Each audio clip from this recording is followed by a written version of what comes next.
धूल रगदर बा साफ होती है, मन थोड़ी साफ होता है। लेकिन भागवती गंगा में अगर बैठ के भगवान की कथा सुनेंगे ना तो मन साफ होता है, मन धुलता है। इसलिए मन को साफ करने के लिए कलयुग में बड़े बड़े साधन बताए।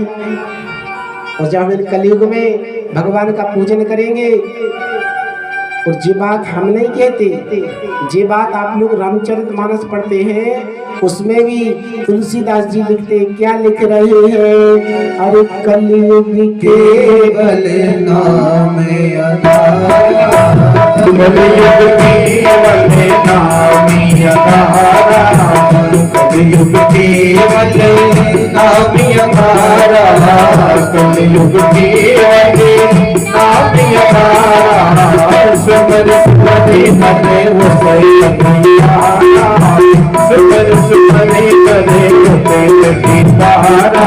सिया राम जय राम जय जय राम, सिया राम जय राम जय जय राम, सिया राम जय राम जय जय राम, सिया राम जय राम जय जय राम। कलयुग में भगवान का नाम सुमर लो, सारी पूजन पाठ हो गई। कलयुग समय आने युगे, जो नर करे विश्वास, गए राम गुण गण विमले, भव तर बिनहि प्रयास। मात्र कलयुग में जो नर विश्वास के साथ में भगवान की भक्ति कर लेगा, नाम सुमरण कर लेगा ना, वो ऑटोमेटिक भाव सागर से तर जाएगा। ऑटोमेटिक, कुछ करने की जरूरत नहीं। इसलिए महाराज परीक्षित ने कलयुग को कितने स्थान दे दिए? 4 स्थान दे दिए। 5वां स्थान आपने कथा सुन ली है कल, सोने में भी दे दिया। जैसे ही सोने में भी तुम्हारा वास रहेगा ना, उसी समय जो कलयुग था ना, वो स्वर्ण में वास कर गया, मुकुट में। सोने का मुकुट पहने थे महाराज परीक्षित। अब जब सोने का मुकुट पहने थे तो पिचुर मात्रा में ध्यान रखना, सिर पे जो भी विचार होते हैं ना, वो सिर से उत्पन्न होते हैं। सिर से ही अच्छे विचार बनते हैं और सिर से ही बुरे विचार बनते हैं। जैसे सिर के जो बाल है ना, इन बालों को हमेशा बांध के रखना चाहिए। लेकिन आजकल फैशन बन गई है बाल खोल के चलने की। जिनके बाल खुले रहेंगे उनके विचार बिखरे रहेंगे। ध्यान रखना ना जीवन में। इसलिए इन बालों को हमेशा बांध के रखना चाहिए, कभी खुले बाल नहीं रहना चाहिए। तुरंत महाराज आप तो कह रहे थे कि स्वर्ण में भगवान का वास होता है, लेकिन यहाँ पर तो कलयुग कैसे वास कर गए स्वर्ण में? इसका मतलब ये था महाराज परीक्षित बेईमानी का सोना पहने थे क्या? सूजी ने कहा हाँ महाराज। महाराज परीक्षित जो मुकुट पहने थे ना, वो उनके घराने का नहीं था। वो मुकुट जो था ना, जरासंध का था। भीम ने जब जरासंध का वध कर दिया था ना, तो उसका मुकुट लेके आ गए थे और उस मुकुट को लाके अपने खजाने में रख दिया था। और महाराज परीक्षित आज वही मुकुट को धारण करके आ गए, इसलिए उसमें कलयुग वास कर गया। और जब कलयुग ने वास करा, चलते चलते चलते इनको जोर से प्यास लगी। और जैसे ही प्यास लगी ना, तो जो समीक मुनि के आश्रम में पहुंचे। और समीक मुनि के आश्रम में पहुंचे। समीक मुनि बैठे हुए भगवान का चिंतन कर रहे थे, कीर्तन कर रहे थे, भजन कर रहे थे, तपस्या में लीन थे। महाराज ने आवाज लगाई, ओ महात्मा जी, दिखता नहीं यहाँ, तुम्हारे राज्य का राजा आया है, मुझे बहुत जोर से प्यास लगी है, पानी तो पीने के लिए।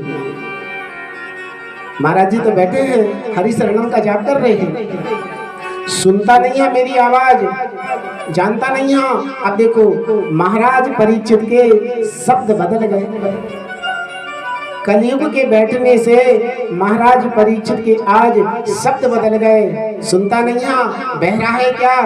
मुझे बहुत जोर से प्यास लगी है। जब महाराज ने कुछ उत्तर नहीं दिया ना, वहीं पर एक मरा हुआ सर्प पड़ा हुआ था। और जब सर्प पड़ा हुआ था, उसको अपने तरकस से एक तीर को निकाला और नुकीली जगह से उस सर्प को उठाया और उठा के उस सर्प को समीक मूली के गले में डाल दिया। देखो, साधु संत महात्मा है, कोई फूलों की माला पहनाए चाहे सर्पों की माला पहनाए, संत महात्मा कभी किसी का अनहित नहीं करते। यहाँ राजा परीक्षित समीक मुनि के गले में जैसे ही सर्प डाल के आए, एक शिष्य ने देखा उनका समीक पुत्र, समीक मुनि का जो पुत्र था श्रृंगी ऋषि, वो सरोवर में स्नान कर रहा था और कंठ भर जल में खड़े होकर सूर्य नारायण भगवान को अर्घ्य दे रहा था। और जैसे ही शिष्य ने जाके बताया है कि तुम्हारे पिताजी के गले में एक राजा आया हुआ था और मरा हुआ सर्प डाल के चला गया, इतना क्रोध आया श्रृंगी ऋषि को, इतना क्रोध आया। उसी समय उस नदी का जल उठाया और हाथ में जल लिया और जल से लेकर मुख से ब्रह्म बाण चला दिया। ध्यान रखना, कभी जो भी एक ब्रह्म बाण होता है मुख से, कभी मुंह से निकली हुई बात वापस नहीं आती। तुरंत श्रृंगी ऋषि ने महाराज परीक्षित को श्राप दे दी। रे रे दुष्ट अधम छत्री। कौन सा राजा था वो जो मेरे पिताजी के गले में मरा हुआ सर्प डाल के गया है? रे रे दुष्ट अधम छत्री, ऐसो साहस कर सके, सांप गले में डाले, आही का जीवत रह सके है। जिसने मेरे पिताजी के गले में मरा हुआ सर्प डाला है, उसे जीने का अधिकार नहीं है। दारो पितु श्याप, श्राप दे हो बाको, और 10 में 7 में दिवस मही।